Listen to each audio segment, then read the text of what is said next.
Bonjour frères et sœurs, nous bénissons le Seigneur encore en ce jour de ce qui nous a donné l'opportunité de nous retrouver encore pour un enseignement biblique. Juste avant l'enseignement, je vous invite à la prière. Seigneur notre Dieu, nous te bénissons. Nous te prions, Père chéri, de nous ouvrir les yeux spirituels afin que nous comprenions, Seigneur, ta parole. Aide-nous à saisir ta pensée, Seigneur. Au nom de Jésus-Christ de Nazareth, je prie pour toutes les personnes qui vont suivre cet enseignement. Ouvre-leur, Seigneur, les yeux, afin que ces personnes connaissent et saisissent, mon Dieu, Père, ta pensée et ta volonté. En ton nom, Jésus, nous avons prié. Amen. Voilà, donc au jour d'aujourd'hui, nous allons parler de l'apostasie et qui se propage à une vitesse vertigineuse dans nos églises actuellement. Alors nous allons faire une étude là-dessus pour voir de quelle sorte d'apostasie il s'agit-il. Alors prenons sans plus tarder le livre de Matthieu chapitre 24, verset 1er au verset 3.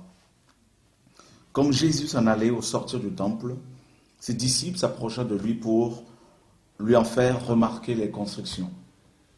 Mais il leur dit: voyez-vous tout cela? Je vous le dis en vérité, il ne restera pas ici pierre sur pierre qui ne soit renversée. Le verset 3. Il s'assit sur la montagne des Oliviers. Et les disciples vinrent en particulier lui poser cette question. Dis-nous, quand cela arrivera-t-il? Et quel sera le signe de ton avènement et de la fin du monde? Ici, nous avons au moins 3 questions que les disciples vont poser à Jésus. La première: quand cela arrivera-t-il? Quoi? C'est-à-dire la destruction du temple. Et la deuxième question, et la troisième, n'est-ce pas? Et quel sera le signe de ton avènement et de la fin du monde? Le signe qui annonce l'avènement du Seigneur et aussi le signe de la fin du monde. Alors, bien évidemment, les disciples voulaient à tout prix connaître le moment exact où Jésus allait revenir pour pouvoir restaurer, n'est-ce pas, le pays d'Israël. Alors, comme ils ne connaissaient pas ce jour, ils vont demander au Seigneur de leur montrer un signe qui pouvait les alerter, les faire les préparer au retour du Seigneur. Alors, tout de suite, dans le verset 4 de Matthieu 24, donc Matthieu 24 au verset 4, Jésus va leur répondre justement. Jésus leur répondit: prenez garde que personne ne vous séduise. Prenez garde que personne ne vous séduise. Verset 5. Car plusieurs viendront sous mon nom, disant: c'est moi qui suis le Christ. Et ils séduiront beaucoup de gens. Donc, les disciples qui voulaient connaître le signe exact du retour de Jésus, n'est-ce pas?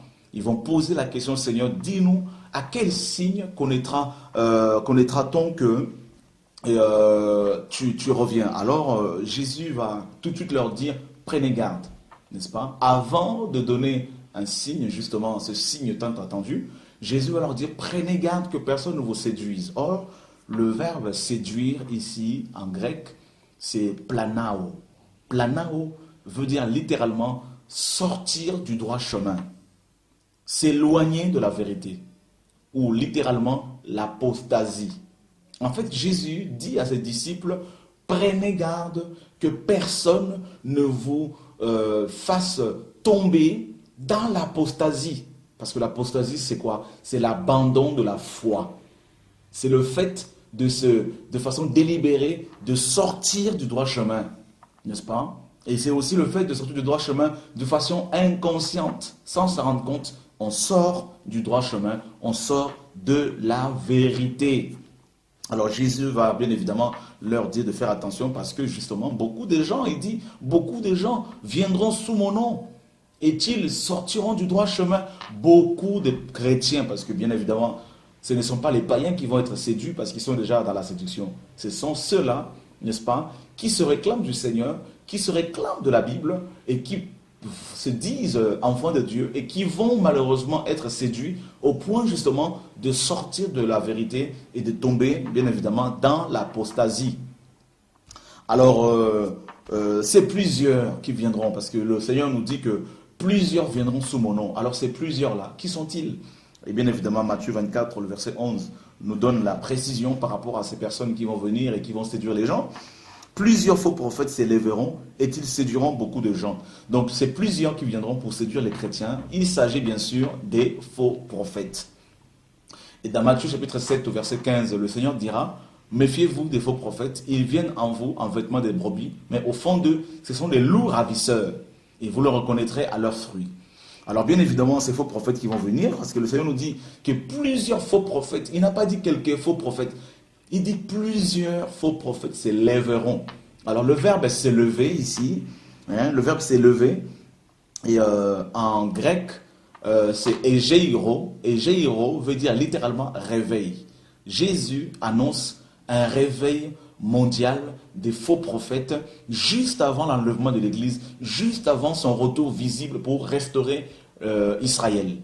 Il annonce un réveil mondial des faux prophètes dont l'objectif est de séduire les chrétiens fidèles à la Bible, de les sortir de la vérité, bien évidemment pour les empêcher d'être enlevés avec le Seigneur, d'être sauvés. Alors, dans Matthieu 24, 24, le Seigneur continue, bien évidemment, son développement par rapport à l'apostasie, qui est bien évidemment, qui va être mise en place par les faux prophètes. Car il se lèvera de faux Christ et de faux prophètes. Ils feront de grands prodiges et des miracles au point de séduire, s'il était possible, même les élus. Alors ici, il va parler aussi d'une autre catégorie de personnes qui viendra, cette catégorie bien sûr, pour séduire toujours les chrétiens. Il parle des faux prophètes et des faux Christ. Alors pourquoi les faux prophètes?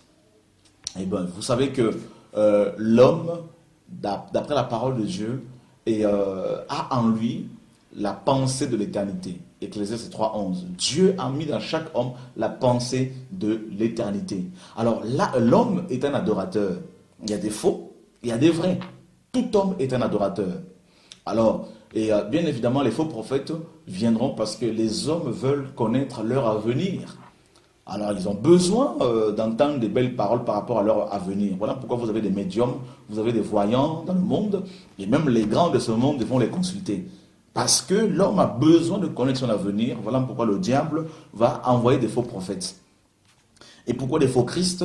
Est-ce qu'il faut comprendre aussi d'abord le rôle du Christ véritable, c'est quoi? D'après Luc chapitre 4, verset 16 à 20, le vrai Christ, qui est Jésus-Christ, a pour mission de libérer les gens de leur joug, d'apporter la solution aux problèmes des hommes. Voilà pourquoi le diable va envoyer des faux Christ, parce que le diable sait que les hommes ont besoin des solutions à leurs problèmes. Voilà pourquoi il va leur envoyer des faux Christ qui vont proposer à ces hommes des fausses solutions à leurs problèmes. Alors Jésus, n'est-ce pas, va répondre à la question de ces apôtres: dis-nous quel sera le signe de ton avènement. Et voilà que Jésus ici est en train justement de développer justement toute une série de choses, notamment sur l'apostasie, n'est-ce pas? Et on ne peut pas bien évidemment parler de l'apostasie sans parler des faux prophètes et des faux Christ. Parce que ce sont eux qui vont introduire l'Église, malheureusement, beaucoup de chrétiens, dans l'apostasie. Donc si on parle des faux prophètes et des faux Christ, on parle forcément des faux miracles, on parle forcément des fausses doctrines, bien sûr, parce que ces faux prophètes, ils sont à la base des fausses doctrines. Alors, parlons un peu justement de ces faux prophètes et ces fausses doctrines. Nous allons prendre justement le passage prenons d'abord le passage de 2 Thessaloniciens chapitre 2, verset 1er au verset 12. Alors, 2 Thessaloniciens chapitre 2, verset 1er au verset 12. Pour ce qui concerne l'avènement de notre Seigneur Jésus-Christ et notre réunion avec lui, nous vous prions, frères, de ne pas facilement vous laisser ébranler dans votre bon sens et de ne pas vous laisser troubler, soit par quelque inspiration, soit par une parole ou par une lettre qui semblerait venir de nous comme si le jour du Seigneur était déjà là. Le verset 3, que personne ne vous séduise d'aucune manière. Vous voyez, c'est le verbe planao qui revient ici. C'est-à-dire que personne ne vous fasse tomber dans l'apostasie, que personne ne vous sorte de la vérité bien évidemment le chemin qui mène au ciel, parce que Jésus est la vérité, Jésus est le chemin, il est aussi la vie. Donc que personne ne vous sorte du chemin qui mène au ciel, n'est-ce pas? Et que personne ne vous séduise d'aucune manière, car il faut que l'apostasie soit arrivée auparavant et qu'on ait vu paraître l'homme impie, le fils de la perdition, l'adversaire qui s'élève au-dessus de tout ce qu'on appelle Dieu ou de ce qu'on adore. Il va jusqu'à s'asseoir dans le temple de Dieu, se proclamant lui-même Dieu. Paul invite les Thessaloniciens ici, également nous autres, parce que bien évidemment les Thessaloniciens ici pensaient que la persécution dont ils faisaient l'objet, dont ils étaient l'objet, était un signe de l'établissement du règne de la bête. Ils croyaient que parce qu'ils étaient persécutés, Jésus était déjà venu et que l'Église avait été enlevée. Alors voilà pourquoi Paul veut leur écrire pour leur dire, justement, n'est-ce pas, avant que l'enlèvement ne puisse avoir lieu, avant que Jésus ne revienne pour établir le règne de 1000 ans, restaurer Israël en tant que nation, Paul dit, il faut que l'apostasie soit arrivée auparavant. C'est une obligation. Voilà Paul qui va, n'est-ce pas, dans le même sens que le Seigneur Jésus-Christ de Nazareth, dans le livre de Matthieu 24, le passage que nous avons lu, où Jésus disait à ses apôtres que plusieurs faux prophètes viendront. Il a parlé de l'apostasie Jésus. Donc Paul vient et il continue dans la même optique, dans la même lignée que le Seigneur Jésus-Christ, en disant aux chrétiens de Thessalonique également, à nous aujourd'hui, qu'avant l'enlèvement de l'Église, c'est-à-dire notre réunion avec Jésus, c'est l'enlèvement de l'Église, il dit il faut que l'apostasie soit arrivée auparavant et qu'on ait vu l'homme du péché qui va s'asseoir dans le temple de Dieu, se proclamant lui-même Dieu. Et bien sûr, ici, le temple, c'est à la fois le temple à Jérusalem qui va être reconstruit et aussi l'Église, parce que 1 Corinthiens chapitre 3, verset 16 nous dit que nous sommes, nous chrétiens, le temple du Saint-Esprit. Et l'apôtre Paul dira que le diable va s'asseoir même dans le temple de Dieu, se proclamant lui-même Dieu, et il va chercher à recevoir l'adoration qui revient au véritable Dieu, Yahvé, le Dieu d'Abraham, d'Isaac et d'Israël. Et le diable va s'octroyer toutes les prérogatives divines de Dieu, et il va chercher à s'accaparer la place de s'accaparer l'église, à s'accaparer de l'adoration, justement. Il va s'asseoir dans le temple de Dieu. C'est ça l'apostasie. Alors bien évidemment, ne pensez pas que le diable va de façon visible avec ses cornes, comme souvent on nous le représente, s'installer dans les églises, parce que là il sait personnellement que beaucoup de gens vont fuir.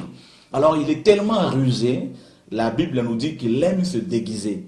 Donc il va se déguiser justement, il va utiliser des hommes, il va mettre en place des systèmes, des méthodes pour pouvoir justement asseoir sa domination dans les églises. Et les gens vont croire adorer Dieu dans ces églises, mais en fait, Dieu n'est pas adoré, mais c'est le diable qui est adoré.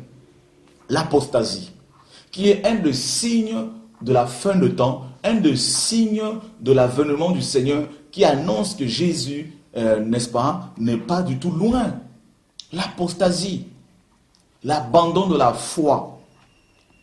Alors, dans le livre de 1 Timothée, justement, au chapitre 4, le verset 1er, mais l'Esprit dit expressément que dans les derniers temps, quelques-uns abandonneront la foi pour s'attacher à des esprits séducteurs et à des doctrines des démons. Vous vous rendez compte ici, l'apôtre Paul qui va continuer à développer son enseignement concernant la fin de temps, notamment l'apostasie. Il dit que quelques-uns abandonneront la foi. Ça, il s'agit des chrétiens, bien sûr, qui vont de façon délibérée abandonner la foi. Mais quand on abandonne la vérité, quand on abandonne la foi, c'est-à-dire la saine doctrine, forcément, on s'attache à autre chose. Vous ne pouvez pas abandonner le péché sans vous attacher à la sanctification. Vous ne pouvez pas abandonner la sanctification sans vous attacher au péché, parce qu'il n'y a pas de juste milieu. Donc si vous abandonnez la foi, vous allez forcément vous attacher à des fausses doctrines et à des esprits séducteurs. Vous voyez, Jésus disait que personne ne vous séduise. Donc voilà que le diable va envoyer plusieurs esprits séducteurs Parmi eux, vous avez des démons, vous avez aussi des faux prophètes et des faux Christ qui viennent avec des belles paroles pour pouvoir justement vous séduire. Alors, on abandonne la foi et on s'attache à des doctrines des démons, justement. Donc, l'apostasie, c'est quoi? L'apostasie, c'est justement, c'est l'abandon de la foi. Et quand on abandonne la foi, la sainte doctrine, la vérité, on s'attache à des doctrines des démons. Donc l'apostasie, c'est l'évangile, d'accord? L'apostasie égale la propagation des fausses doctrines. L'apostasie égale l'abandon de la foi pour s'attacher à des fausses doctrines. L'apostasie égale l'évangile de l'enfer, l'évangile des démons, l'évangile satanique, diabolique. Et quand on parle des doctrines des démons, eh bien c'est quoi cette doctrine-là? Eh bien nous allons, au travers de cet enseignement, justement, essayer de comprendre un peu ce que c'est l'apostasie, mais sous un angle différent, n'est-ce pas? En parlant justement des doctrines des démons, dans lesquelles nous sommes et auxquels nous sommes attachés et qu'on défend nuit et jour depuis des années, depuis des millénaires. Voilà l'apostasie. Alors, comprenons, bien évidemment, nous allons parler par rapport à ces doctrines de démons. Parlons d'abord justement de la suprématie du pasteur dans nos églises. Frères et sœurs, vous qui me suivez, ouvrez grandement vos oreilles. Vous ne verrez dans aucune église primitive, vérifiez dans vos Bibles, vous ne verrez aucune église biblique être dirigée par un homme qu'on appelle le pasteur ou par une seule personne qu'on appelle prophète évangéliste. Vérifiez dans vos Bibles. Je dis vérifiez.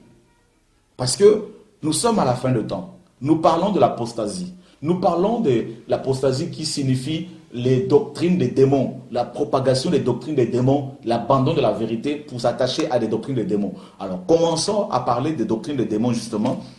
Et nous commençons d'abord par parler de la fonction pastorale et du ministère pastoral. Vous verrez que la plupart des églises dans lesquelles vous êtes, à la tête de ces églises-là, il y a un seul homme qu'on appelle le pasteur. Alors, vous vérifiez dans vos Bibles, vous verrez qu'aucune église dans la Bible n'était dirigée par un pasteur seul. Et vous verrez que c'est seulement dans Éphésiens chapitre 4, verset 11, où on nous parle du ministère pastoral. Et encore là, le mot pasteur est au pluriel et non au singulier. Et il y a plus de 80 mentions du ministère ou de la fonction apostolique. Et pourtant, la plupart de nos églises se tournent autour d'un seul homme, le pasteur. Alors, vérifiez dans la Bible, vous verrez que ce n'est pas le cas. Toutes les églises bibliques étaient fondées, bien évidemment, par les apôtres. Et les gens qui dirigeaient ces églises, c'était les anciens qui travaillaient en équipe. Vous lisez les Actes des Apôtres, vous lisez les Épîtres. C'était soit les anciens ou soit les équipes des ministères, comme dans l'église d'Antioche, dans Actes chapitre 13, où on voit que dans cette église, il y avait des apôtres, des prophètes et des docteurs. Bien évidemment, il y avait aussi des apôtres, tels que Paul et Barnabas.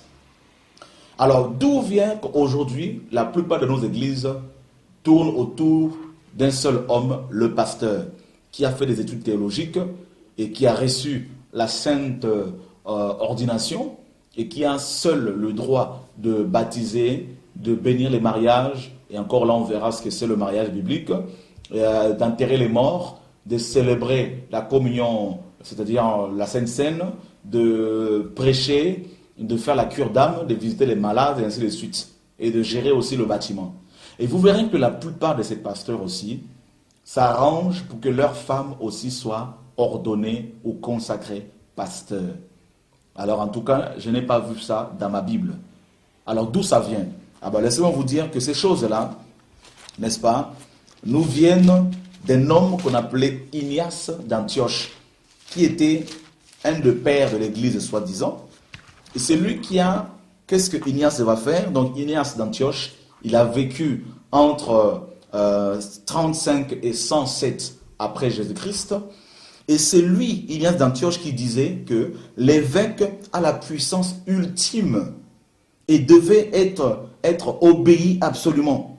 Et il disait que personne ne doit faire quoi que ce soit sans l'évêque. Il disait également que l'évêque tient la place de Dieu, le vicaire de Christ, le substitut, le remplaçant de Christ, celui qui est appelé à remplacer, le remplaçant de Jésus sur la terre. Voilà ce que Ignace disait dans ses écrits, que vous pouvez vous procurer partout. Et il disait que l'évêque tient la place de Dieu et il doit célébrer justement le repas du Seigneur, baptiser les gens, approuver les mariages, discipliner les membres, prêcher des sermons. Voilà ce que Ignace d'Antioche a commencé à faire.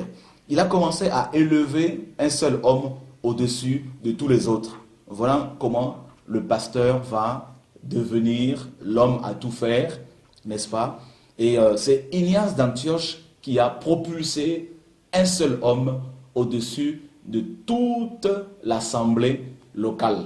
Et c'est à cause de lui que nous avons aujourd'hui le pasteur qui devient la tête de l'église locale, le socle sur lequel l'église est bâtie. Si tu enlèves le pasteur, toute l'assemblée s'écroule.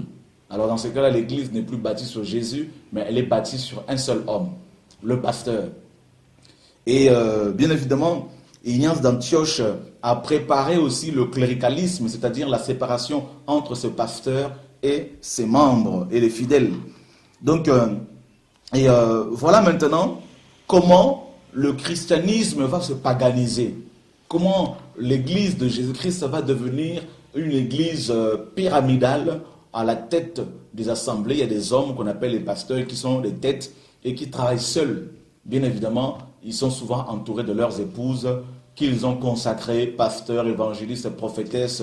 Du coup, l'église est devenue une église de papa, du papa et de la maman. Papa pasteur pour les Africains, maman pasteur également. Et pour les Européens, bien sûr, c'est l'homme et la femme qui dirigent l'église. Et on dit cela, on les appelle le couple pastoral. Voilà comment Ignace d'Antioche a préparé cette fausse doctrine, cette paganisation de l'église, justement, en mettant en place justement le pasteur qui devient la tête de l'église locale. Alors que toutes les églises bibliques étaient fondées par les apôtres, n'est-ce pas, en général. Et puis, les apôtres formaient les gens qui travaillaient en équipe, comme anciens, comme un ministère d'Éphésiens 4:11. Et ces hommes travaillaient ensemble au milieu du peuple. Ils n'étaient pas séparés du peuple.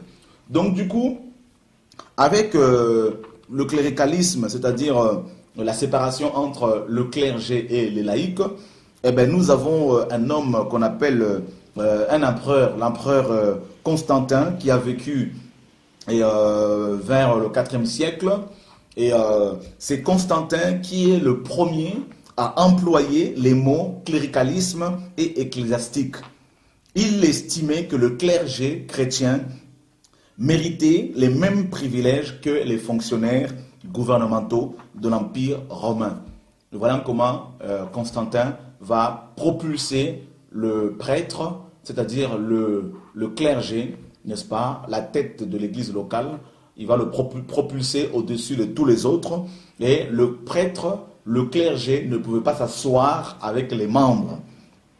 Et c'est Clément de Rome, qui était aussi un évêque, qui est le premier à employer le terme laïc, pour faire comprendre que le laïc, c'était des apprentis, des non-instruits, des gens qui n'avaient pas la connaissance, c'est-à-dire le peuple, quoi, qui ne pouvaient pas justement s'asseoir avec le clergé.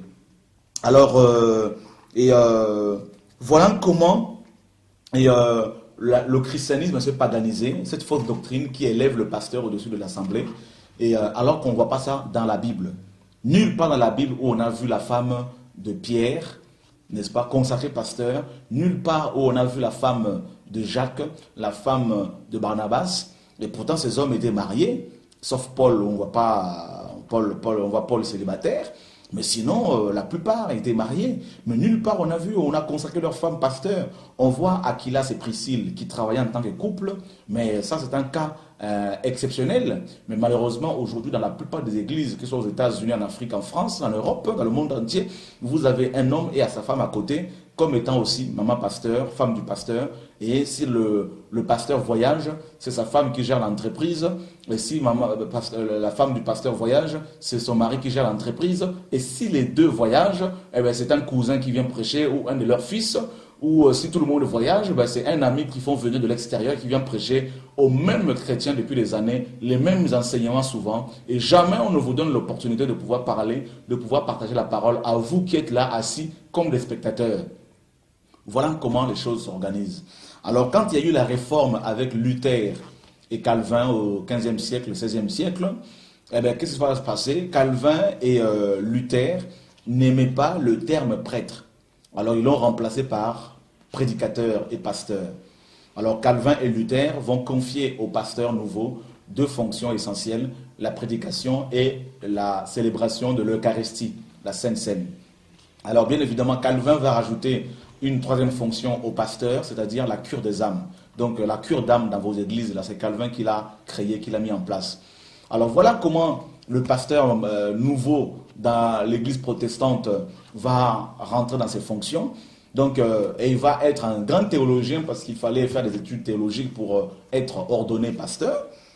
Et ce qu'il faut comprendre aussi, le pasteur en question, il ne peut pas exercer son ministère s'il n'est pas ordonné, bien sûr. Et pour les Africains, consacré au ministère.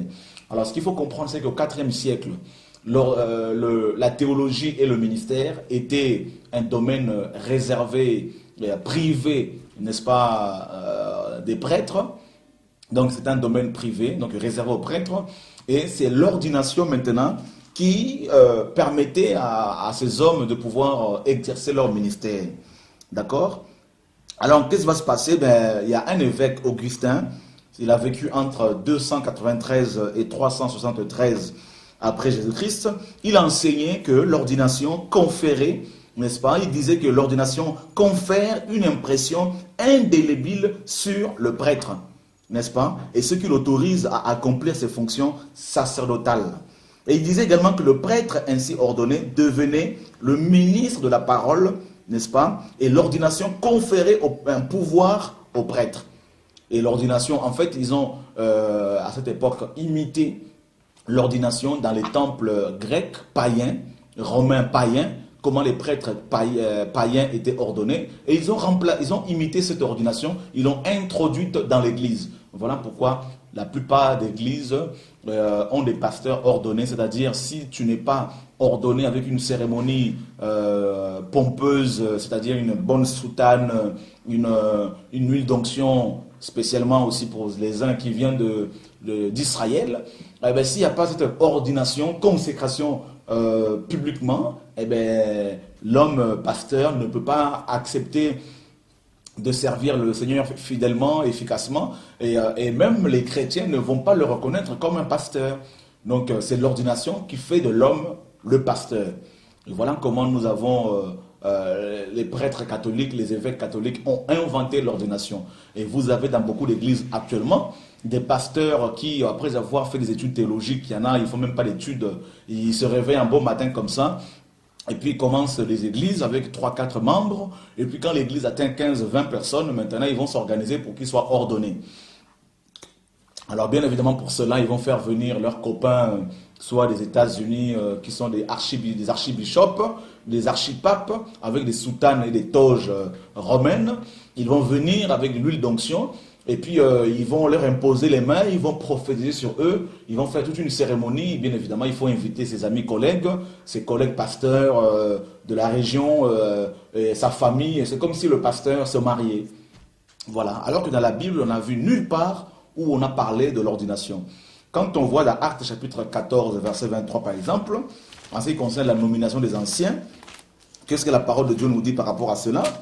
Et il est dit ceci, et ils désignèrent des anciens dans chaque église, et après avoir prié et jeûné, ils le recommandèrent au Seigneur en qui ils avaient cru. Le verbe désigner ici, en grec, ce verbe signifie littéralement voter en élevant la main, nommer ou désigner par vote quelqu'un qui doit avoir la charge d'une fonction ou d'un service. En fait, c'est l'Église. Le verbe est désigné dans Acte 14, 23 En grec, ce verbe signifie littéralement voter en élevant la main. C'est l'assemblée, c'est les chrétiens qui votaient les anciens. Les anciens n'étaient pas imposés aux chrétiens par leurs pasteurs, par leurs responsables, par leurs conducteurs.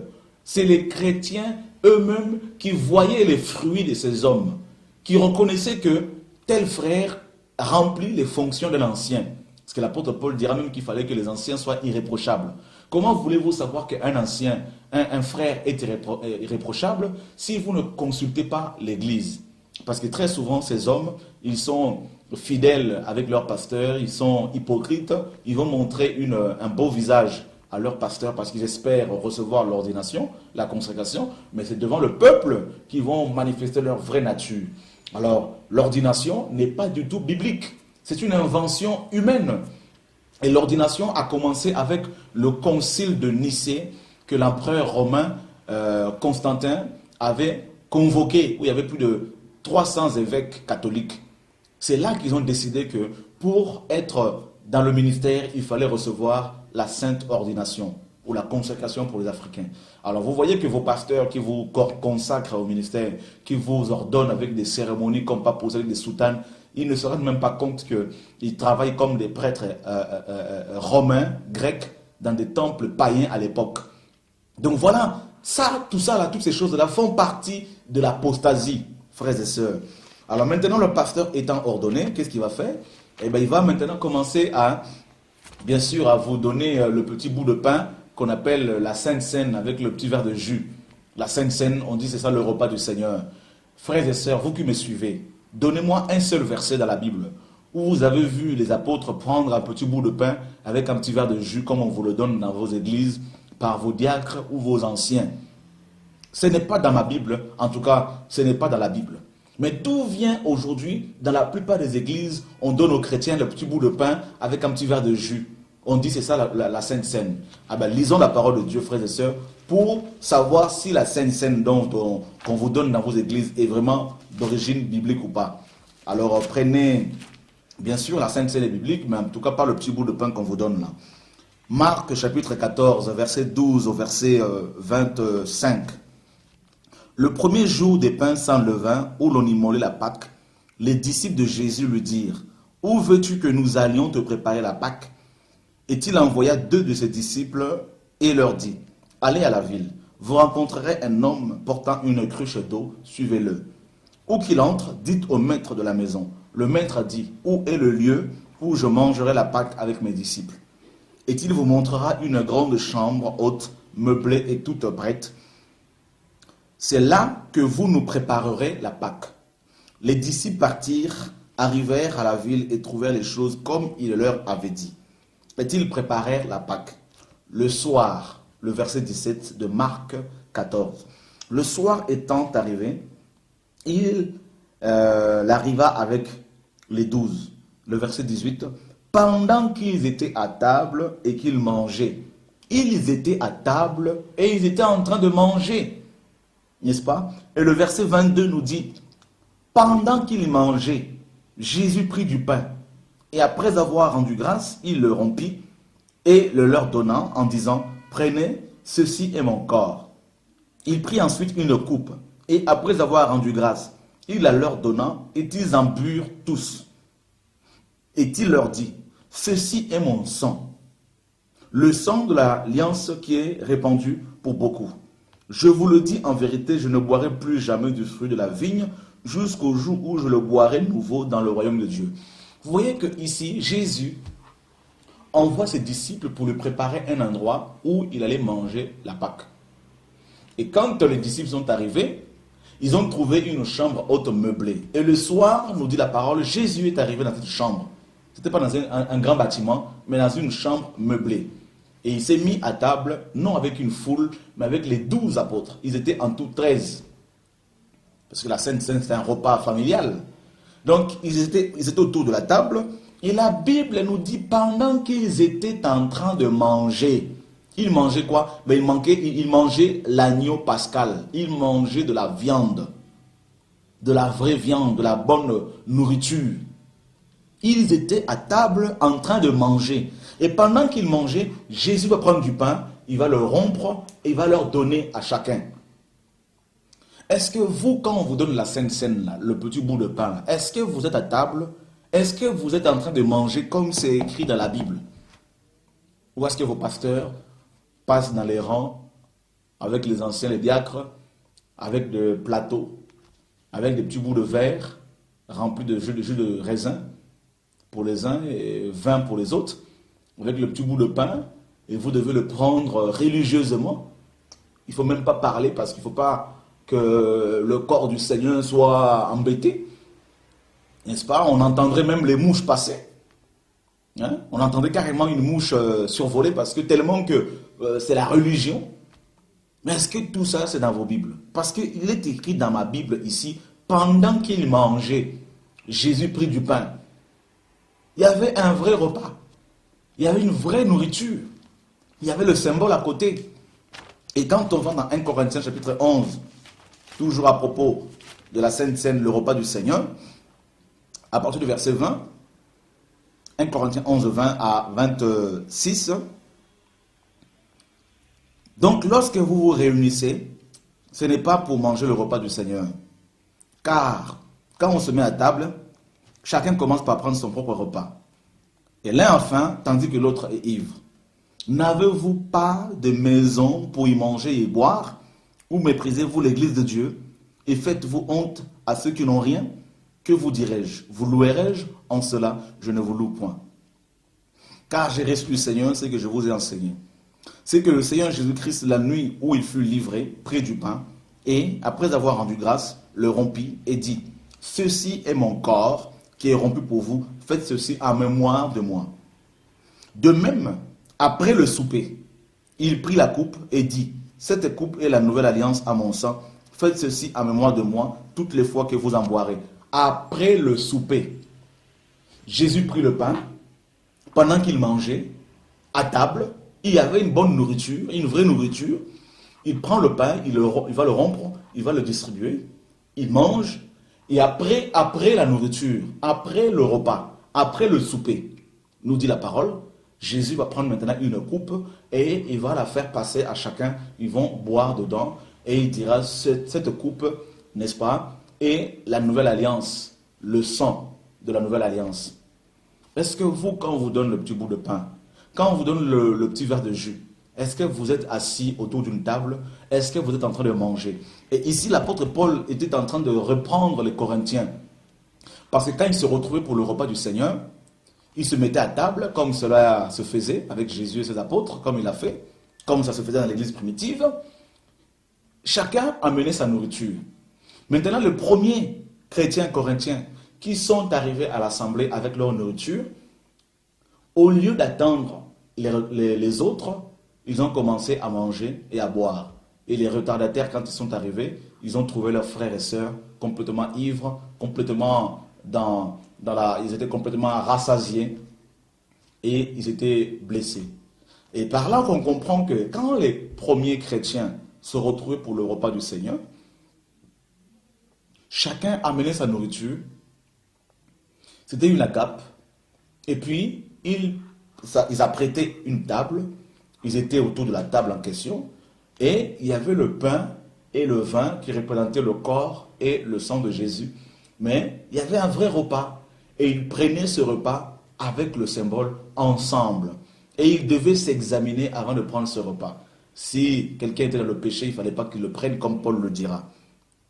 Et ils se connaissaient parce que Paul dit, attendez-vous les uns les autres, au verset 33, ainsi mes frères, dans 1 Corinthiens 11, lorsque vous vous réunissez pour le repas, attendez-vous les uns les autres.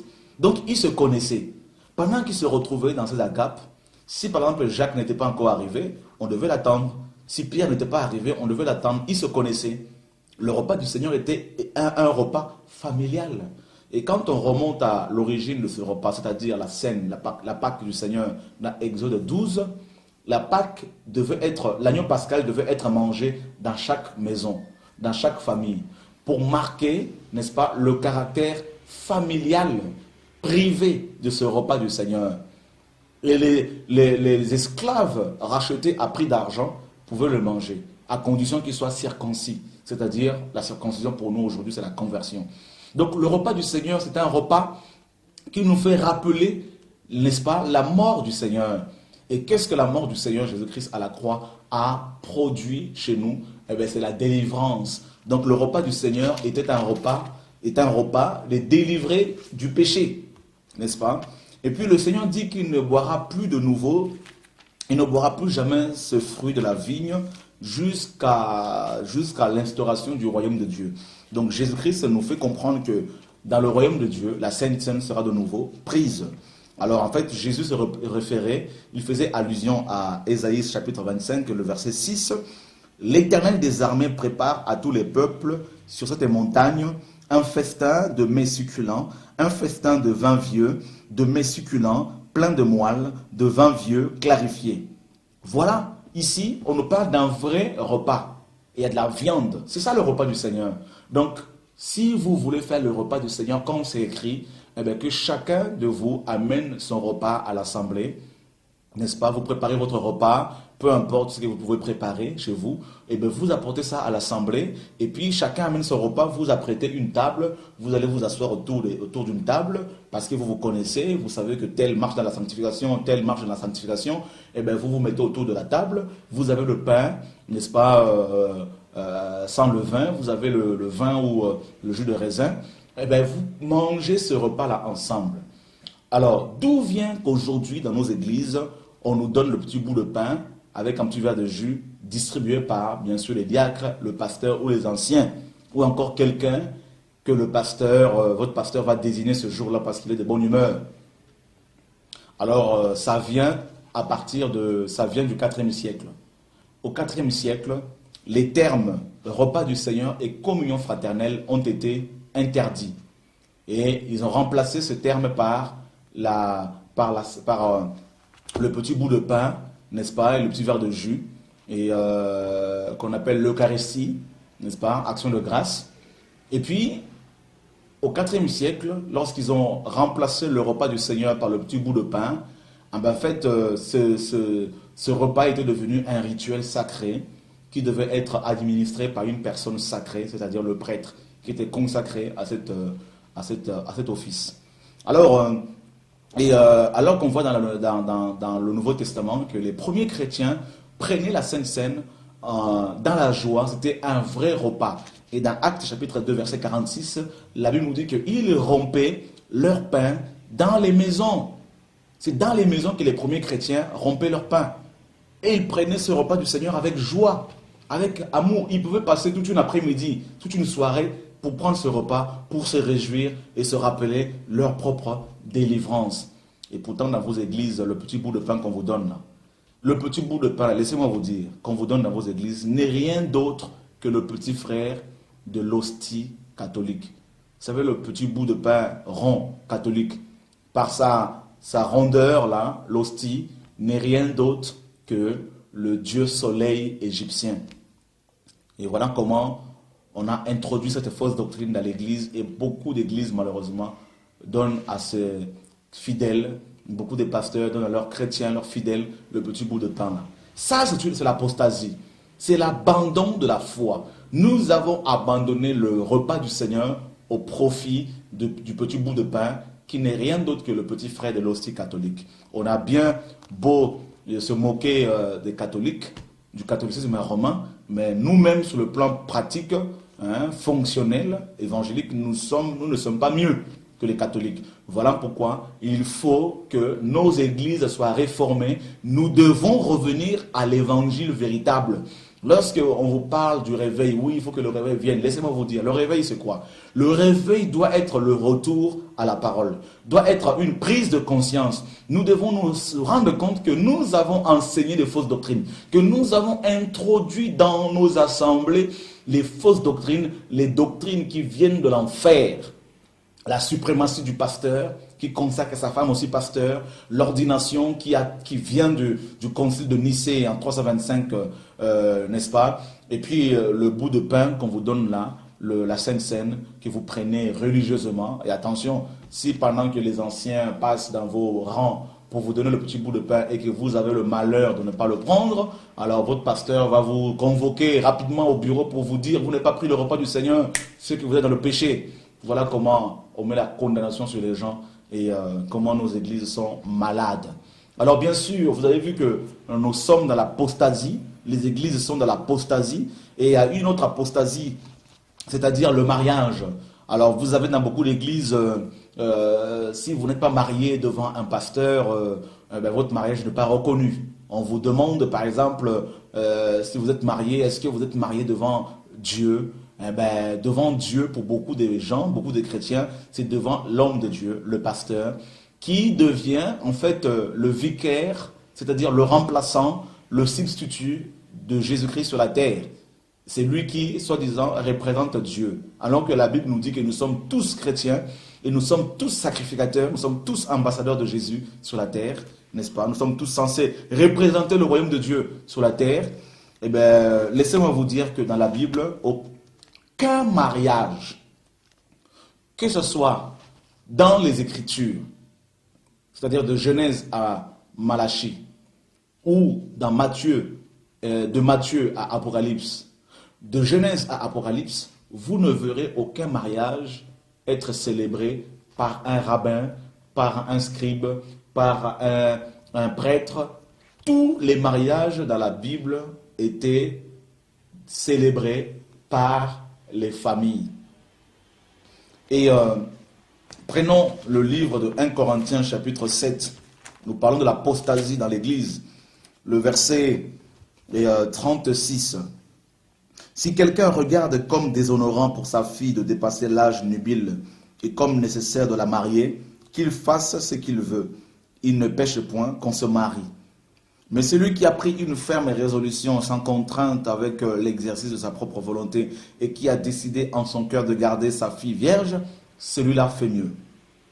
Ainsi, celui qui marie sa fille fait bien et celui qui ne la marie pas fait mieux.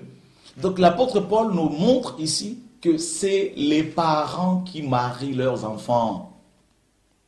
Vous vous rendez compte, une femme va tomber enceinte, elle va porter la grossesse pendant 9 mois de galère, de souffrance, et des fois elle va donner naissance à cet enfant dans des conditions difficiles. Et que voilà que cet enfant qui va atteindre l'âge du mariage, et vous allez voir un pasteur qui va débarquer costume et cravate, et qui va donner des instructions à cette jeune femme ou ce jeune homme sur son mariage, et lui imposer une femme ou un homme. Et également, lors de la fête, le pasteur va avoir sa table bien garnie, bien servie au dépourvu des parents qui ont, eux, souffert, n'est-ce pas? Voilà comment nous avons nous sommes déviés, nous avons cassé justement la parole de Dieu, nous nous sommes apostasiés, n'est-ce pas? Et alors que dans la Bible, tous les mariages étaient une fête familiale parce que les parents qui ont souffert, les parents qui ont investi depuis des années dans la vie de leurs enfants, eh bien, le jour du mariage de leurs enfants, c'est leur récompense. Dieu les récompense par le mariage de leurs enfants. Alors, bien évidemment, dans le livre d'Éphésiens chapitre 6, la parole nous dit ceci: « Enfants, obéissez à vos parents selon le Seigneur, car cela est juste.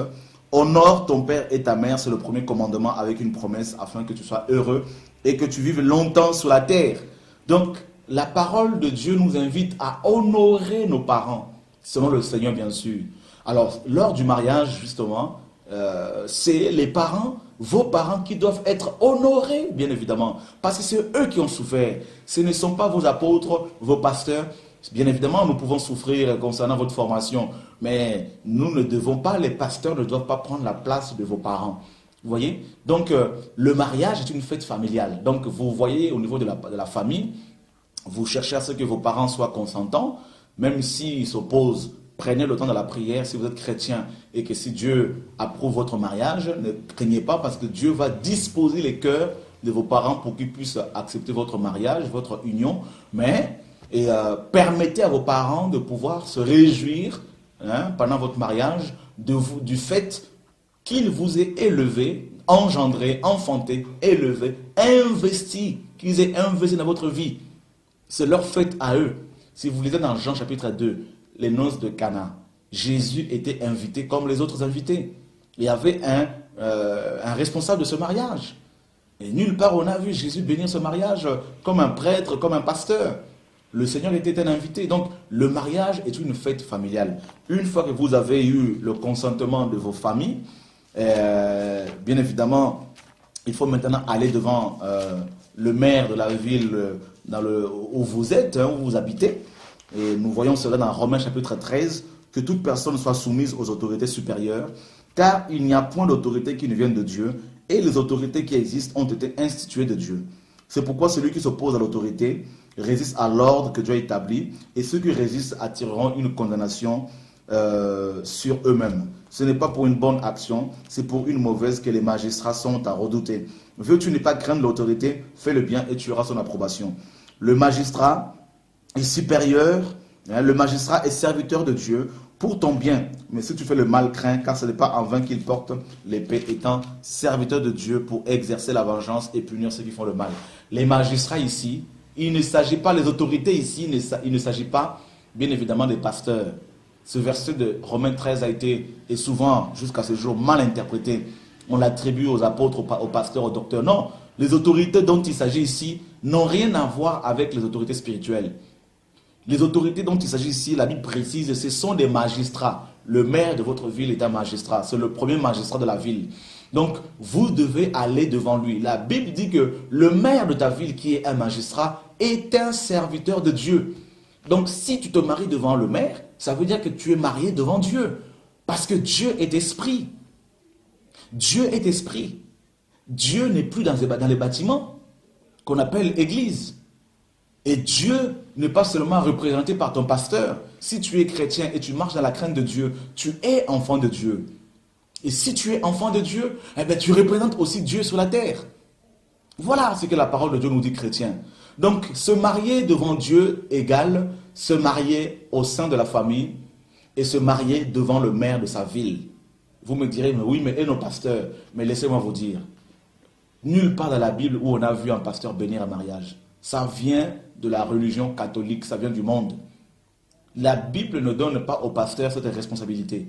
Ils ont suffisamment de combats comme ça pour rajouter encore d'autres responsabilités. Ça, ce n'est pas dans la Bible. Vérifiez bien. Vous direz peut-être que je suis fou.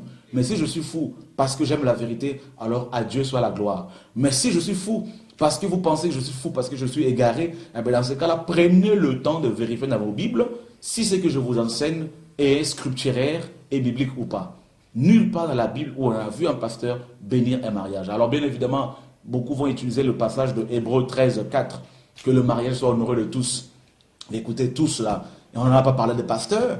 Bien évidemment, il faut que tout le monde soit en paix. Mais je vais vous poser une question. Quand vous dites que oui, il faut se marier devant le Seigneur à l'église, mais qui est l'église? Vous croyez qu'on va à l'église? On ne va pas à l'église. On ne va jamais à l'église. Comment voulez-vous aller à un endroit alors que cet endroit-là, c'est vous-même? Parce que la Bible dit que vous êtes l'église du Seigneur. L'église est une maison spirituelle. 1 Pierre chapitre 2 verset 5 nous dit que édifiez-vous pour former une maison spirituelle et non une maison de briques, des pierres mortes. Nous sommes l'église. Alors pendant votre mariage, si vous voulez qu'il y ait une prédication, il n'y a pas de problème, ce n'est pas un péché. Vous pouvez inviter, pas forcément votre pasteur pour prêcher. Vous-même, vous pouvez prêcher. Vos parents, s'ils sont chrétiens, peuvent prêcher. Une sœur que vous aimez peut prêcher. Et la bénédiction, mais le mariage est déjà une bénédiction. Le mariage, c'est Dieu qui l'a institué. C'est déjà une bénédiction. Comment voulez-vous bénir encore une bénédiction? Donc, voilà la simplicité de l'évangile. Nous voulons vous simplifier les choses. La parole est simple. C'est la religion qui a inventé ces choses-là. Voilà comment l'Église se retrouve dans l'apostasie. Le mariage n'est pas une fête religieuse. C'est une fête familiale. C'est l'homme qui marie sa fille. Et puis vous allez devant un maire, le maire de votre ville, pour, n'est-ce pas, déclarer votre union officiellement. Et puis là, c'est fini après. Pendant la fête, si vous voulez qu'il y ait une prédication, gloire à Dieu. Et puis, bien évidemment, à l'assemblée, on peut simplement vous présenter comme étant déjà marié. Une autre doctrine que l'on ne trouve pas dans la Bible, c'est la présentation des enfants au Seigneur. On se réfère à Luc chapitre 2. Et ce sont les pasteurs qui présentent les enfants soi-disant au Seigneur. Et encore là, parce qu'on nous a fait croire par la religion, à cause d'Ignace d'Antioche, que le pasteur est le vicaire de Christ. le représentant de Dieu sur la terre. Et c'est lui qui a le droit de présenter les enfants au Seigneur. Et beaucoup de personnes pleurent, souffrent parce que leurs enfants n'ont pas été présentés soi-disant au Seigneur. Laissez-moi vous dire, prenons Luc chapitre 2, verset 21. Le 8e jour auquel l'enfant devait être circoncis étant arrivé, on lui donna le nom de Jésus, nom qu'avait indiqué l'ange avant qu'il ne soit conçu dans le sein de sa mère. Et quand les jours de leur purification furent accomplis, selon la loi de Moïse, Joseph et Marie le portèrent à Jérusalem pour le présenter au Seigneur, suivant ce qui est écrit dans la loi de Moïse. Tout mâle premier-né sera consacré au Seigneur, et pour offrir en sacrifice 2 tourterelles ou 2 jeunes pigeons, comme cela est écrit dans la loi de Moïse. C'est-à-dire, Marie, si vous allez dans Lévitique chapitre 12, la loi qui demandait aux Juifs de présenter leurs enfants au temple devant le Seigneur, parce que à cette époque, Dieu se manifestait dans le temple. Et dans Lévitique 12, l'Éternel parla à Moïse et dit, parle aux enfants d'Israël et dit, lorsqu'une femme deviendra enceinte et qu'elle enfantera un fils, elle sera impure pendant 7 jours. Elle sera impure comme au temps de son indisposition menstruelle. Le 8e jour, l'enfant sera circoncis. Elle restera encore 33 jours à se purifier de son sang. Elle ne touchera aucune chose sainte et elle n'ira point au sanctuaire jusqu'à ce que le jour de sa purification soit accompli. Donc quand Marie a accouché de Jésus-Christ, Marie ne s'est pas présentée au temple avant la fin des jours de sa purification. C'est-à-dire, d'après la loi de Lévitique 12, la loi de Moïse, Marie a dû attendre 33 jours pour pouvoir se purifier de son sang. Et 33 jours après, c'est-à-dire Jésus a été circoncis 8 jours après sa naissance, et 33 jours après Marie s'est purifiée. Donc si vous faites 33 plus 8, vous avez 41. Donc Marie a dû attendre plus de 40 jours avant d'amener Jésus-Christ au temple. Et quand il s'agissait d'une fille, la femme devait attendre 14 jours, n'est-ce pas, et plus 66 jours, donc plus de 80 jours avant de présenter l'enfant au temple. Donc, quand on vous dit que Jésus a été présenté au temple, vos pasteurs ne savent même pas qu'il a été présenté 40 jours après sa naissance. Marie était devenue sainte et elle était devenue pure, je dirais, parce qu'elle a offert, n'est-ce pas, elle a attendu 40 jours pour pouvoir se purifier. Elle a offert 2 pigeons pour pouvoir être purifiée. Donc, maintenant, sous la nouvelle alliance, chrétiens, suivez-moi très bien. Vous qui voulez à tout prix, vos pasteurs, présenter vos enfants au Seigneur. Mais Dieu, il n'est plus dans les bâtiments. Jésus a dit à la femme samaritaine dans Jean 4 verset 23-24, l'heure vient et elle est déjà venue, où ce ne sera plus à Jérusalem ni dans les montagnes qu'il faut adorer le Père. Car Dieu est esprit et il faut que ceux qui l'adorent en esprit et en vérité. Donc Dieu n'est plus dans les bâtiments que les hommes ont construits. Et Paul le dit dans le livre de Actes des Apôtres au chapitre 17, n'est-ce pas? Le verset 24, Paul dit ceci, on peut lire ce verset tous ensemble. Il dit, le Dieu qui a fait le monde et tout ce qui s'y trouve, étant le Seigneur du ciel et de la terre, n'habite point dans des temples faits de mains d'hommes. Voilà. Donc, maintenant le temple, c'est qui? 1 Corinthiens 3,16 nous dit quoi? Vous êtes le temple du Saint-Esprit. Donc, et qui est le sacrificateur maintenant? Qui doit présenter ton enfant au Seigneur? Parce que tu es le temple du Saint-Esprit. Eh bien, Apocalypse chapitre 1, versets 5 à 6 et Apocalypse 5, 8 à 10, ces 2 versets nous disent que Jésus-Christ a fait de tous les chrétiens des rois et des sacrificateurs. Alors, si tu es sacrificateur, si tu es le temple de Dieu, pourquoi cherches-tu encore à ce que ton pasteur présente ton enfant au Seigneur? Parce que ton enfant, depuis le ventre, Dieu le connaissait, comme il a dit à Jérémie, avant ta naissance, je te connaissais, je t'avais déjà consacré, prophète des nations. Donc, si vous avez des enfants, vous les parents, c'est à vous de les présenter au Seigneur chez vous. Ce n'est pas le pasteur, nulle part dans la Bible où on a vu Paul présenter un enfant au Seigneur. Nulle part dans la Bible où on a vu Jacques présenter un enfant au Seigneur. C'était la loi. Jésus-Christ était né sous la loi, il a vécu sous la loi. Le livre de Galates chapitre 4 le dit, au verset 4.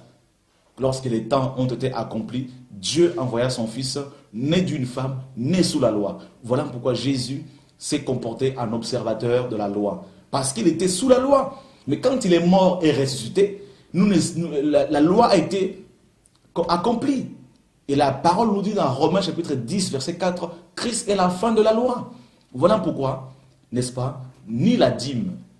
D'ailleurs, on a vu dans d'autres cassettes que la dîme n'est pas d'actualité. La dîme était une pratique de la loi. Ni la dîme, ni la présentation des enfants au Seigneur par les pasteurs, ni le mariage béni par le pasteur, ni le petit bout de pain qu'on vous donne là comme le corps du Seigneur. Toutes ces choses-là ont été inventées des hommes. C'est la religion, c'est la paganisation, c'est le monde dans l'église. Voilà pourquoi Jésus disait justement que avant que je ne revienne, l'apostasie va s'installer. Prenez garde que personne ne vous sorte de la vérité. Alors, dans la plupart des assemblées, si vous rentrez, vous trouverez une équipe qu'on appelle l'équipe de protocole avec un beau sourire. Ils sont souvent habillés avec une tenue spéciale. Ils ont un sourire mécanique, ça ne vient même pas du cœur, n'est-ce pas? Et au protocole, on a donné 90% de l'amour de Dieu pour qu'il puisse le redistribuer aux autres. Alors que la parole de Dieu nous dit dans Romains chapitre 15, verset 7, accueillez-vous les uns les autres. Et dans Romains 16, 16, Paul dit aux chrétiens, faites-vous un saint baiser, saluez-vous par un saint baiser. Donc, nous sommes tous appelés à nous accueillir les uns les autres. Même vous, les docteurs, les enseignants, les prophètes, ne restez pas dans vos bureaux climatisés. Vous êtes appelés aussi à accueillir vos frères et sœurs. Nous sommes tous égaux. Et après, si vous rentrez, vous trouverez quelqu'un qu'on appelle modérateur chez les Africains ou président du culte. C'est lui qui a tous les plans, toute la pensée de l'esprit. Et il commence par vous dire, bénissons le Seigneur parce que nous sommes dans sa maison. Ça, c'est faux. Nous ne sommes pas dans sa maison. Sa maison, c'est nous qui sommes les chrétiens, le corps du Christ. Ce ne sont pas les bâtiments. Et puis, il commence par vous dire, demandons pardon au Seigneur parce que nous sommes les pauvres pécheurs. On ne demande pas pardon à l'Assemblée des saints. Matthieu 5, 23 nous dit que si vous allez présenter votre offrande à l'autel et qu'en chemin vous vous rendez compte que votre frère a quelque chose contre vous, laissez votre offrande, allez d'abord vous réconcilier. Et puis après, on invoque le sang de Jésus-Christ avec un petit cantique. Le modérateur souvent va dire, oui, on va prier pour que la salle soit inondée du sang de Jésus. Alors dedans, il y en a qui ne savent pas nager, qui vont se noyer. Et puis après, maintenant, on va invoquer le Saint-Esprit alors qu'on n'invoque pas le Saint-Esprit. Comment voulez-vous invoquer le Saint-Esprit alors que vous êtes scellés du Saint-Esprit? Éphésiens 1, 13, Éphésiens 4, 30 nous disent, ces deux versets nous disent que nous sommes scellés du Saint-Esprit depuis le jour de notre conversion. Mais pourquoi vous allez encore le chercher ici alors qu'il est déjà en vous? Et bien évidemment, il y a toujours une personne, en l'occurrence une sœur, qui est beaucoup plus sensible que les autres, qui va être utilisée comme un thermomètre spirituel. Elle va commencer à crier, à tomber au sol. Et là, le modérateur, le président du culte va se rassurer parce que le Saint-Esprit vient d'arriver. Et puis après, il va chauffer la salle pendant que le pasteur, comme un patron, est dans son bureau avant de venir s'asseoir sur son fauteuil moelleux en cuir, tandis que vous, les chrétiens, vous êtes assis sur des bancs ou sur des chaises tout à fait normales. Et puis, bien sûr, il y a le protocole qui doit servir le pasteur pendant la réunion, l'eau ou du jus, tout ça, et vous n'avez jamais soif, bien sûr. Et puis après, le pasteur, une fois que le modérateur a chauffé la salle, et bien maintenant c'est la place à l'équipe de louange. Qu'est-ce que la parole nous dit par rapport à la louange, frères et sœurs? 1 Corinthiens 4, 14, verset 26, Paul dit, que faire donc, frères, lorsque vous vous assemblez? Les uns ou les autres ont-ils un cantique? Et dans Colossiens 3, 16, il dit quoi? Entretenez-vous, n'est-ce pas? Il dit, exhortez-vous et instruisez-vous par des cantiques, par des psaumes, par des hymnes. Et dans Éphésiens 5, 19, il dit quoi? Entretenez-vous par des psaumes. Là encore, c'est des verbes pronominaux qui parlent de la relation, de la réciprocité qu'il doit y avoir dans nos réunions. Dans la Bible, on n'a pas vu des groupes de louanges. On voit des chrétiens, chacun pouvait avoir un cantique. Pendant que vous vous assemblez, les uns ou les autres ont-ils un cantique? Mais essayez simplement dans vos églises d'avoir un cantique, d'entonner un chant. On va vous faire taire. On vous dira, vous n'êtes pas spécialiste de la louange. Taisez-vous. Où est la liberté en Christ? Mais c'est pour l'adoration que Dieu nous a sauvés. C'est pour l'adorer, c'est pour le servir dans l'adoration. Pourquoi sommes-nous aujourd'hui avons-nous laissé le soin au groupe de louanges de nous conduire, soi-disant, dans la présence du Seigneur? Vous me direz, mais oui, mais ils ont de belles voix. Mais oui, mais Dieu n'a pas besoin de belles voix pour être adoré. Dieu a besoin des cœurs. Dans les églises primitives, les chants d'adoration étaient une affaire de tous les membres. Mais d'où vient qu'aujourd'hui nous avons les professionnels de la musique, des groupes de louanges? Eh bien, c'est à partir du 6e siècle. Le pape Grégoire le Grand, quand il est arrivé au pouvoir, il a réorganisé dans tout l'Empire romain des écoles de musique que le pape Sylvestre avant lui avait construites. Et puis, il va envoyer dans ces écoles, Grégoire le Grand, des personnes qui voulaient se former à la musique pendant 9 ans, au bout desquels on leur donnait des diplômes et ils étaient envoyés dans les bâtiments de l'église catholique et ils devaient mémoriser par cœur tous les chants chrétiens, d'où le célèbre chant grégorien. Voilà comment nous avons aujourd'hui dans nos églises des professionnels de la musique, de l'adoration. Sans eux, vous ne saurez pas comment adorer, comment prier. Alors que Dieu veut aussi entendre votre voix. Bien évidemment, il y en a qui ont la capacité, les facilités par rapport aux instruments, tout ça, qui ont de belles voix, on ne le nie pas, mais à ces gens-là, nous leur disons, ils peuvent animer des concerts ici et là, aller évangéliser, ou sortir des albums, ou interpréter un ou deux chants, mais il ne faut pas que les groupes de musique, les groupes de louanges monopolisent tout le temps de l'adoration. Il faut que le culte soit un culte biblique, c'est-à-dire quand vous vous retrouvez, eh bien, vous devez vous taire, vous devez vous attendre au Seigneur. Quelqu'un peut avoir un cantique, les autres personnes l'accompagner. Quelqu'un d'autre peut avoir une révélation, comme Paul le dit. Quelqu'un d'autre peut avoir une instruction. Tout ça, mantano en grec, qui veut dire enseignement. Et tout doit se faire pour l'édification de tout le corps. Mais malheureusement, avec les équipes de louanges, de protocoles, d'intercession, ben, les églises sont devenues des clubs de rencontres. On fait du théâtre, on fait du cinéma, on fait du cirque. Et nous sommes devenus comme des spectateurs. On va dans les assemblées comme des spectateurs. On va s'asseoir et on s'attend à ce que le groupe de louanges interprète tous les chants. Et souvent, ils vont veiller, ils vont chanter leurs cantiques, ils vont les répéter la veille. Et le dimanche matin, le jour du Seigneur, soi-disant, alors que ce n'est même pas le jour du Seigneur le dimanche, c'est tout le jour du Seigneur. Ils ont déjà à cœur, ils savent déjà le groupe de louanges à l'avance, tous les chants qu'ils vont chanter. Mais où sont les surprises du Saint-Esprit? Et malgré cela, nous nous disons quand même que nous sommes bibliques, nous sommes basés sur la Bible et conduits par l'Esprit. Mais quel esprit? Même les démons savent par quel chant vous allez commencer et par quel chant vous allez finir. Alors vous comprenez pourquoi nos églises sont dans l'apostasie. Nous sommes dans l'apostasie totale. Alors laissez-moi vous dire, frères et sœurs, vous qui aimez la vérité, il faut vraiment que nous puissions revenir à la Bible. Il faut qu'on revienne à la Bible, à la liberté des enfants de Dieu. Que chacun peut avoir un cantique dans l'église. Vous vous rendez compte? Pendant que vous adorez, même si vous n'êtes pas dans un groupe, Dieu peut vous mettre à cœur en cantique. Donc il faut aussi qu'on vous laisse l'opportunité de pouvoir le chanter, de pouvoir l'interpréter. Peut-être que quand vous allez chanter ce cantique-là, quelqu'un va être guéri, touché, sauvé. Mais on a étouffé avec l'organisation de l'église qu'on a mis en place, une organisation complètement pyramidale, babylonienne. Ben, on a étouffé l'exercice des ministères de tous les chrétiens. Il y a deux choses qui constituent le fondement de notre culte, de nos églises. Le sermon du pasteur et puis le groupe de louanges, la musique. Vous enlevez ces deux choses, les chrétiens dans nos églises ne sauront pas quoi faire. Et malgré cela, nous disons quand même que nous sommes bibliques. Bibliques. Et pour terminer, on a mis en place une autre équipe, les intercesseurs. Alors ceux-là, vous allez facilement les localiser parce qu'ils prient en langue souvent, ils marchent dans toute la salle. Alors que la Bible nous dit dans Actes chapitre 12, verset 5, Pierre était donc gardé en prison et l'église ne cessait d'adresser à Dieu de prier pour lui. Et Pierre, Paul, tout ça nous invite à la prière, prier sans cesse. Hein? C'est les églises qui prient, c'est l'église qui doit prier. Tous les chrétiens sont sacrificateurs chrétiens. Vous êtes tous sacrificateurs. Et quelle était la fonction d'un sacrificateur dans le temple? C'était la prière. Eh bien, votre fonction, c'est la prière. Nous sommes tous intercesseurs. Dieu peut effectivement mettre à cœur de quelqu'un, à deux ou trois personnes, un fardeau pour un pays, pour une église, pour un homme, oui. Mais ça ne fait pas de ces personnes-là, cela ne fait pas de ces personnes des intercesseurs particuliers ou spéciaux. Nous sommes tous intercesseurs. Alors, toutes ces équipes-là, si on les met à terre, eh ben, chaque chrétien va pouvoir exercer correctement son don. Vous comprenez l'apostasie? L'apostasie, c'est tout ça là aussi. Nos églises sont dans l'apostasie.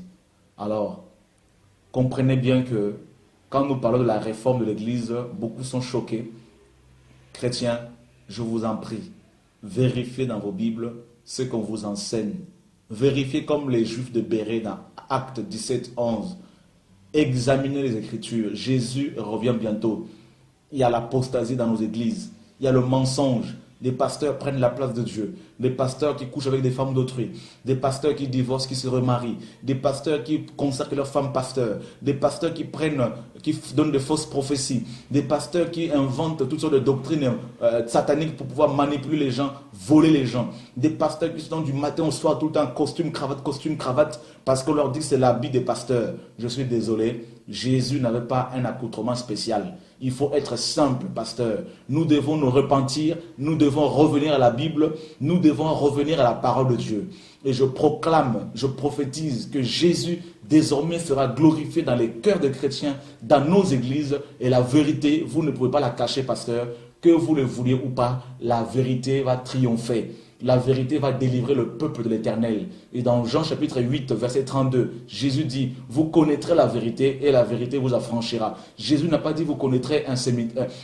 Vous irez à un séminaire ou vous irez à une croisade de miracles. Arrêtons de faire courir les chrétiens derrière les miracles. Les miracles accompagnent les chrétiens. Nous ne sommes pas là pour courir après les miracles. Nous, on s'en fout des miracles. Nous voulons voir Jésus et Jésus seul élevé, magnifié, adoré dans nos églises. Nous voulons dire aux gens que nous sommes dans le 4e empire. Nous sommes dans l'Europe et l'Europe se prépare à accueillir l'homme impie.